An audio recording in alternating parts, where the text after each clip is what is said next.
Bien, vamos a comenzar aquí el curso de Excel básico. Y bien, lo primero y principal es saber que estamos en una hoja vacía, en la hoja número 1. Y nosotros vamos a tener la hoja dividida en celdas. Cada celda es la intersección entre una columna y una fila. Las columnas, como podemos ver, pues son los elementos verticales, las columnas, y las filas los elementos horizontales que hacen de referencia pues a toda una fila de celdas, en el caso de las columnas a toda una columna de celdas. Pues bien, una intersección, por ejemplo esta que es la de 3, cualquier celda va a venir determinada por, en primer lugar, el nombre de la letra y después el número, es decir, que esta sería la celda D3 sencillamente. Esto es importante tenerlo en cuenta porque nosotros siempre tenemos que hacer referencia a dichas celdas cuando tengamos que hacer cualquier tipo de operaciones. Aunque, como veremos, también se pueden renombrar, es decir, ponerles un nombre nuevo tanto a una celda como a un conjunto de celdas. Pero de momento es importante que sepamos que estos elementos verticales son las columnas. Esta es una columna, otra columna o conjunto de columnas, y los elementos horizontales son las filas, y que la intersección entre una y otra es una celda. Bien, pues una vez conocido el concepto de celda, vamos a hablar de un rango. ¿Qué es un rango? Pues un rango es un conjunto de celdas normalmente consecutivas, a las cuales yo en algún momento es muy probable que tenga que denominarlas en conjunto. Es decir, este rango, por ejemplo, estaría denominado por la celda C5 hasta la celda F13.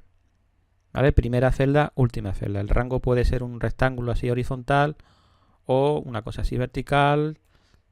En principio puede ser vertical u horizontal y puede tener, bueno, sencillamente tantas celdas como nosotros queramos consecutivas. Porque de hecho esto, aunque sea un rango pequeñito, es un rango. ¿Qué se puede hacer con todo esto? Bueno, pues con un rango nosotros lo vamos a necesitar en el caso de que tengamos que referirnos a un conjunto de celdas en un momento determinado. Eso lo iremos viendo a lo largo de este curso. Yo puedo seleccionar en cualquier momento dado un conjunto de celdas, ponerles un borde, ponerles encima un borde exterior grueso. Lo que acabamos de hacer al poner todos los bordes es crear una cuadrícula.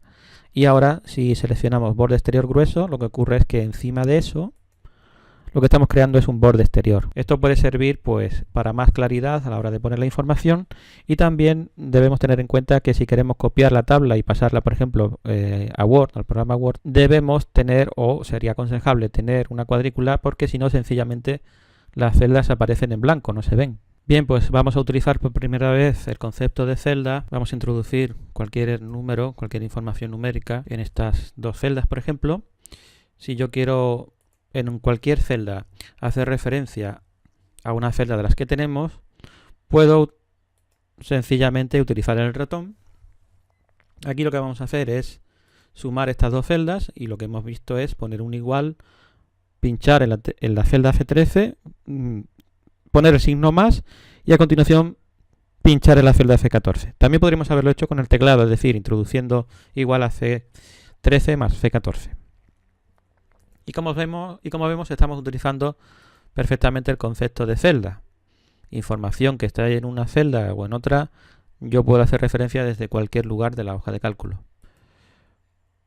Y esto que tenemos aquí, aunque parezca pequeñito, es ya un rango, es un conjunto de celdas consecutivas. Pero vamos a seguir poniendo alguna información adicional para que sea un rango un poquito más grande. Y así tenemos que si yo quiero sumar, todo esto son ejemplos que lo iremos viendo con muchísimo más detalle, vemos que estamos utilizando el rango C13, C18, en este caso para sumarlo. Le damos a intro y esto se supone que es la suma de todos estos números que tenemos aquí. Como vemos, la ventaja de una hoja de cálculo con respecto a una calculadora es que estamos viendo todas las operaciones que estamos haciendo y los operadores, es decir, yo no pierdo en ningún momento la información que tengo en pantalla como sí ocurre en las calculadoras.